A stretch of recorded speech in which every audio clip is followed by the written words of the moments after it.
हरे कृष्णा। श्रीमद् भागवतम में सुखदेव गोस्वामी परीक्षित महाराज को बताते हैं भगवान हरि नाम और भगवान की महिमा के बारे में कि किस प्रकार भगवान का नाम सर्वश्रेष्ठ है।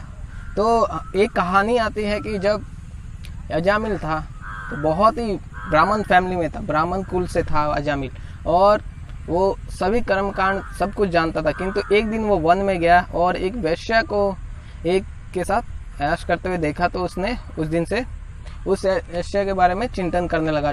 हमेशा उसी के बारे में सोचता था। फिर धीरे धीरे उसके बारे में पता लगाया कि वैश्या कहाँ रहती है, किस गांव में रहती है, और उसके पास गया और फिर उसको शादी किया और अपने घर लाया और अपने माता पिता को घर से बाहर निकाल दिया। और वो ब्राह्मण इतने अत्याचार करने लगा, गलत काम करने, चोरी डकैती ये सब करने लगा। तो अंतिम समय में जब उसका अंतिम समय हो गया था तो यमराज के 3 दूत आए उसको लेने के लिए। तो जब वो यमराज के 3 दूत आए तो उनको देखकर वो भयभीत हो गया कि क्योंकि वो इतने खतरनाक थे, उनके तांबे के जैसे बाल थे और काले काले थे और हाथों में शस्त्र ले रखे थे।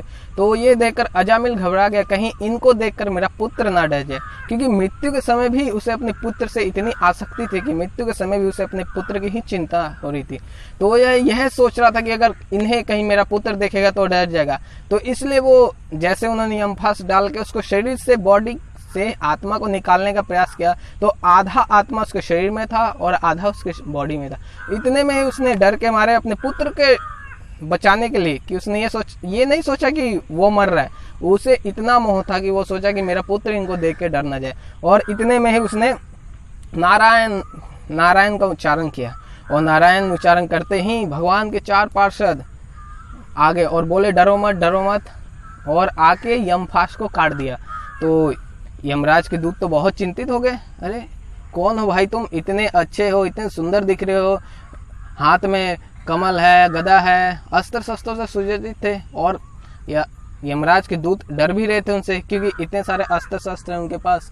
तो यह सब देखकर वो यमराज के दूत थे, वो पूछने लगे भाई तुम हो कौन, इतना अच्छे दिखते हो और इतना दुष्कर्म कर रहे हो। तो भगवान के पार्षद बोले कि नहीं, हम तो अपना धर्म कर रहे हैं, और तुम अजामिल को किस लिए पकड़ के ले जा रहे। तो यमराज के दूत बोलते हैं कि ये इतना अधर्मी है, ब्राह्मण कुल में होके भी इतना अधर्म किया, इतना पाप किया है।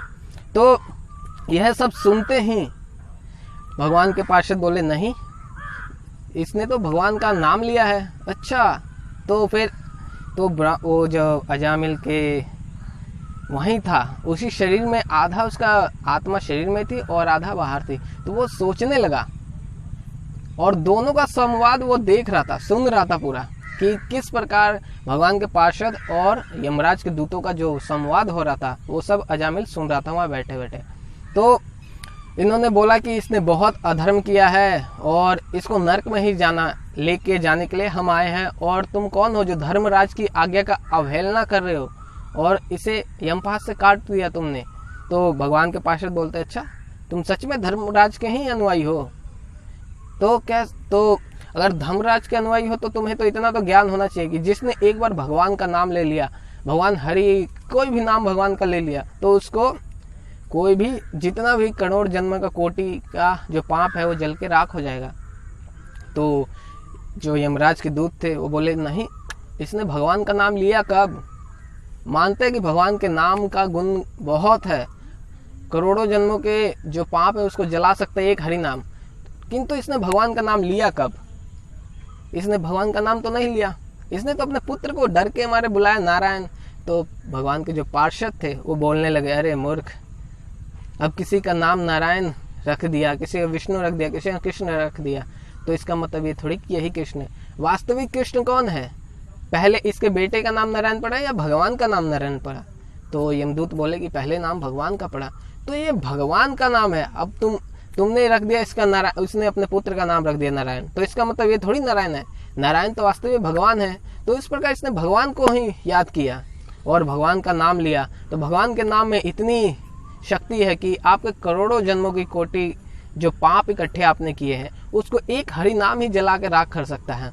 तो ये सब संवाद सुन के यमराज के दूत चले गए, और इसको छोड़कर ये सब वार्तालाप देखकर जो अजामिल था उसने अपना घर बार छोड़ा और हरिद्वार जाके 12 साल लगातार वहाँ हरि नाम का जप किया, और फिर लास्ट में सोने का विमान है, पुष्प विमान जिसको कहते हैं।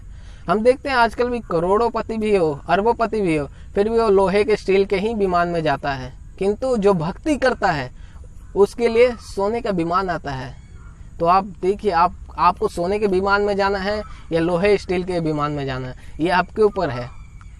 यदि आप भक्ति करें तो आपको सोने के विमान में लेने के लिए भगवान के पार्षद, साक्षात पार्षद आएंगे और आपको भवधाम की प्राप्ति होगी। तो आपको हरे कृष्ण महामंत्र का जप करना चाहिए और इस भौतिक संसार से निकलने का प्रयास करना चाहिए।